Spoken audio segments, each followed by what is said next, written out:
Hello everyone, welcome to online study YouTube channel. Online study YouTube চ্যানেলে আপনাদের সবাইকে স্বাগত। আপনাদের জন্য দারুণ একটি আপডেট। আধার অফিসে ক্লার্ক পোস্টের জন্য কিন্তু নিয়োগ বিজ্ঞপ্তি প্রকাশিত হয়েছে এবং সিলেকশন হয়ে যাওয়ার পর আপনাদের নিজ নিজ জেলার যে আধার অফিস আছে সেখানেই আপনাদের কিন্তু জব পোস্টিং পড়ে যাবে। আবেদন করার ন্যূনতম যোগ্যতা হচ্ছে শুধুমাত্র মাধ্যমিক পাস এবং সিলেকশন হয়ে যাওয়ার পর আপনাদের প্রতি মাসে 25,000 টাকা শুরুতেই কিন্তু বেতন থাকছে। আপনাদের ফর্ম ফিল আপ কিন্তু অলরেডি শুরু হয়ে গেছে। এখানে 18 থেকে 45 পর্যন্ত বয়সের প্রত্যেক ছেলে প্রত্যেক মেয়ে উভয় প্রার্থীরাই আবেদন করতে পারবেন। এটি কিন্তু দারুণ একটি অপরচুনিটি আপনাদের জন্য। তো এখানে আপনারা কিভাবে আবেদন করবেন সেই প্রসেস আমি আপনাদের কাছে এই ভিডিওর মাধ্যমে তুলে ধরবো। তার জন্য আপনারা পুরো ভিডিওটি প্রথম থেকে শেষ পর্যন্ত কমপ্লিট দেখুন। পুরো কমপ্লিট ইনফরমেশন আপনারা কিন্তু এই ভিডিওর মাধ্যমে পেয়ে যাবেন। আর এরকমই আপডেট প্রতিনিয়ত পাওয়ার জন্য অবশ্যই চ্যানেলটিকে সাবস্ক্রাইব করে চ্যানেলটিকে পাশে থাকা বেল আইকনটি অবশ্যই অল করে রেখে দেবেন, যাতে যে কোনো ধরনের জব আপডেট আপনারা এই চ্যানেলের মাধ্যমে পেয়ে যেতে পারেন তার জন্য। তো চলুন বিস্তারিত তথ্য নিয়ে একদম অফিসিয়াল নোটিফিকেশন নিয়ে ফর্ম ফিল আপ নিয়ে মূল ভিডিওতে চলে যাচ্ছি। তো আমি পিডিএফ ওপেন করে নিয়েছি। আপনারা দেখতেই পাচ্ছেন আধার সুপারভাইজার রিক্রুটমেন্ট 2025 তার জন্য কিন্তু নোটিফিকেশন প্রকাশিত হয়েছে। এখানে আপনাদের ইউনিক আইডেন্টিফিকেশন অফ ইন্ডিয়া তরফ থেকে কিন্তু এই নিয়োগটি করা হচ্ছে, যেখানে আপনাদের কোন কোন পোস্টে নিয়োগ করা হচ্ছে। একটা হচ্ছে আধার সুপারভাইজার আর একটা হচ্ছে অপারেটর পোস্টে আপনাদের নিয়োগ করা হচ্ছে। সম্পূর্ণ অনলাইন পদ্ধতিতে আপনাদের ফর্মটি ফিল আপ করতে হবে। অল ওভার ইন্ডিয়ার প্রত্যেক মেল প্রত্যেক ফিমেল উভয় প্রার্থীরাই আবেদন করতে পারবেন। এখানে সিলেকশন হয়ে যাওয়ার পর আপনাদের ইউআইডিএআই এর রুলস অনুযায়ী কিন্তু বেতন দেওয়া হবে, অর্থাৎ ভালো টাকায় আপনারা কিন্তু সিলেকশন হয়ে যাওয়ার বেতন পাবেন। এবং এরপর আপনাদের জব লোকেশন, অর্থাৎ সিলেকশন হয়ে যাওয়ার পর আপনাদের অ্যাক্রস ইন্ডিয়া বেসিসে কিন্তু জব লোকেশন পড়বে, অর্থাৎ আপনি যে জেলা থেকে আবেদন করবেন সেই জেলার যে আধার অফিস আছেন সেখানেই আপনাদের কিন্তু জব লোকেশন পড়ে যাবে। এরপর আসি আবেদন মূল্য। আবেদন করার জন্য কিন্তু কোনো রকম আবেদন মূল্যের প্রয়োজন নেই এবং এডুকেশনাল কোয়ালিফিকেশন যেটি আছে সেটি হচ্ছে আপনারা যদি ক্লাস 10 উচ্চ মাধ্যমিক আইটিআই বা ডিপ্লোমা বা গ্র্যাজুয়েশন কমপ্লিট করে থাকেন বা পিজি ডিগ্রি থাকে সেক্ষেত্রে প্রত্যেক প্রার্থী আবেদন করতে পারবেন। আবেদন করার জন্য আপনাদের যে সমস্ত ডকুমেন্টসের প্রয়োজন আছে তার মধ্যে অবশ্যই আধার কার্ডের প্রয়োজন আছে, ক্লাস 10 এর সার্টিফিকেটের প্রয়োজন আছে এবং তার পাশাপাশি মার্কশিটের প্রয়োজন আছে। আপনার valid mobile number, valid email ID, recent passport size photograph, সিগনেচারের স্ক্যান কপি। যারা যারা কাস্টে বিলং করছেন তাদের ক্ষেত্রে কাস্ট সার্টিফিকেটের প্রয়োজন আছে। এজ প্রুফ হিসেবে ডিওবি সার্টিফিকেট অথবা ক্লাস 10 এর অ্যাডমিট কার্ড অথবা ক্লাস 10 এর সার্টিফিকেটের মধ্যে যে কোনো একটি ডকুমেন্টস আপনারা কিন্তু এজ প্রুফ হিসেবে জমা করতে পারেন। এছাড়াও এই সমস্ত ডকুমেন্টসের পাশাপাশি আপনাদের যদি এক্সট্রা কিছু ডকুমেন্টস থেকে থাকে সেগুলো আপনারা কিন্তু ফর্মের সাথে অ্যাটাচ করতে পারেন বা আবেদনের টাইমে আপনাদের জমা করতে হবে। এই হচ্ছে পুরো বিষয়টা। এরপর আসি ইম্পর্টেন্ট ডেটস। আপনাদের আবেদন প্রসেস অলরেডি শুরু হয়ে গেছে। আবেদনের শেষ তারিখ হচ্ছে 1 আগস্ট 2025। তো চলুন ডেসক্রিপশনে দেওয়া লিংকে ক্লিক করে ডাইরেক্ট অফিসিয়াল ওয়েবসাইটে ভিজিট করে যাচ্ছি এবং সেখান থেকেই আপনাদের কাছে বিস্তারিত তথ্য তুলে ধরেছে কিভাবে আপনারা আবেদন করবেন এবং কিভাবে আপনারা নোটিফিকেশনটি ডাউনলোড করবেন। আবেদন করার জন্য আপনাদের এই অফিসিয়াল ওয়েবসাইটে ভিজিট করতে হবে, অর্থাৎ যেখানে আপনারা বিভিন্ন রকম পোস্ট দেখতে পাবেন, অর্থাৎ আধার সুপারভাইজার অপারেটর পোস্ট আপনারা কিন্তু দেখতে পাবেন এবং কোন স্টেটের তরফ থেকে এই নিয়োগটি করা হচ্ছে সেগুলো আপনারা দেখতে পাবেন। যেমন আসামের তরফ থেকে আপনাদের এই নিয়োগটি করা হচ্ছে, যেখানে আবেদন প্রসেস শুরু হয়েছে 1 জুলাই 2025 থেকে।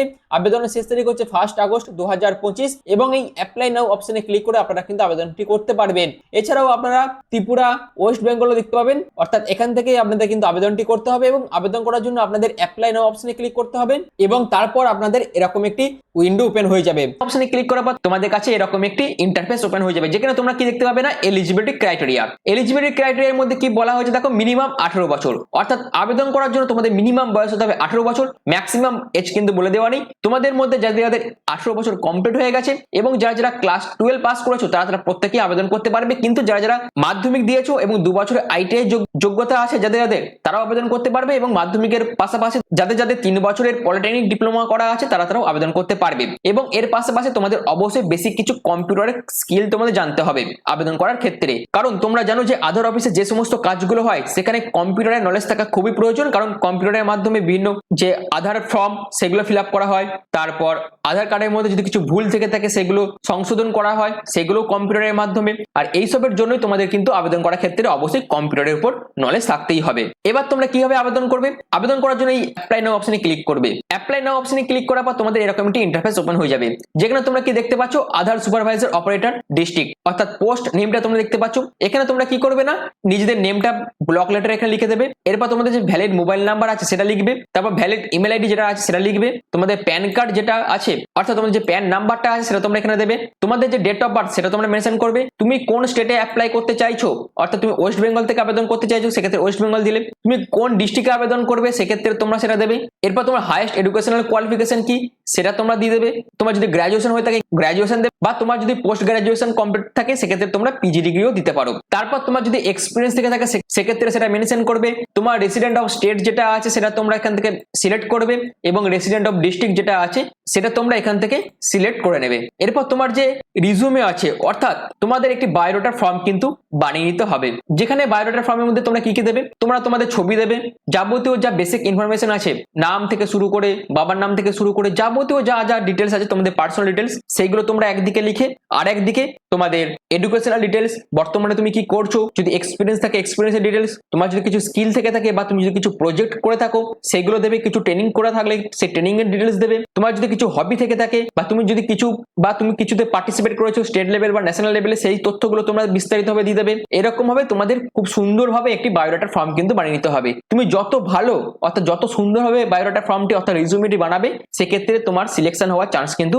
তত বেশি থাকবে। আশা করি ব্যাপারটা ক্লিয়ার করতে পেরেছি। এবং সেই বায়োডাটা ফর্মটি বানিয়ে নিয়ে অর্থাৎ সেই রিজুমেটি বানিয়ে নিয়ে তোমাদের এখানে আপলোড করতে হবে। এরপর তোমাদের মেন আরেকটি ডকুমেন্টস লাগছে, সেটা হচ্ছে আধার সুপারভাইজার সার্টিফিকেট। আধার সুপারভাইজার সার্টিফিকেটটা আপলোড করবে এবং জেন্ডারটা এখানে সিলেক্ট করবে, ক্যাপচার কোডটা লিখে সাবমিট অপশনে ক্লিক করে সাবমিট করবে। এই হচ্ছে পুরো প্রসেসটা। আবেদন করার জন্য যে প্রসেস, এই প্রসেস মেনটেন করে তোমাদের আবেদন করতে হবে, যেটা আমি তোমাদের এই ভিডিওর মাধ্যমে দেখিয়ে দিলাম। আমি আগেরও যে সমস্ত বিভিন্ন আপডেট গুলো এসেছে অর্থাৎ আধার সুপারভাইজার অপারেটর পোস্টে যে সমস্ত জব আপডেট গুলো এসেছিল সেই সমস্ত আপডেট এই চ্যানেলের মাধ্যমে তোমাদের কাছে বিস্তারিতভাবে আলোচনা করেছিলাম। এই যে নতুন নিয়োগ বিজ্ঞপ্তি প্রকাশিত করা হয়েছে সেটাও আমি তোমাদের কাছে এই ভিডিওর মাধ্যমে বিস্তারিতভাবে আলোচনা করে দিলাম। তো আধার অফিসের তরফ থেকে যে নিয়োগ বিজ্ঞপ্তি প্রকাশিত করা হয়েছিল তার বিস্তারিত আপডেট আমি তোমাদের এই ভিডিওর মাধ্যমে দিলাম, যেখানে আবেদন করার জন্য তোমাদের কি কি তথ্য জানতে হবে অর্থাৎ কি কি ইনফরমেশন তোমাদের জানতে হবে সেগুলো দিলাম। তারপর কবে থেকে তোমাদের আবেদন প্রসেস শুরু হয়েছে তার বিস্তারিত তথ্য একদম অফিসিয়াল ওয়েবসাইট থেকে আমি তোমাদের দেখিয়ে দিলাম, এবং তারপর তোমাদের আমি দেখালাম কিভাবে তোমরা আবেদন করবে অর্থাৎ অ্যাপ্লাই প্রসেসও আমি তোমাদের দেখিয়ে দিলাম। তো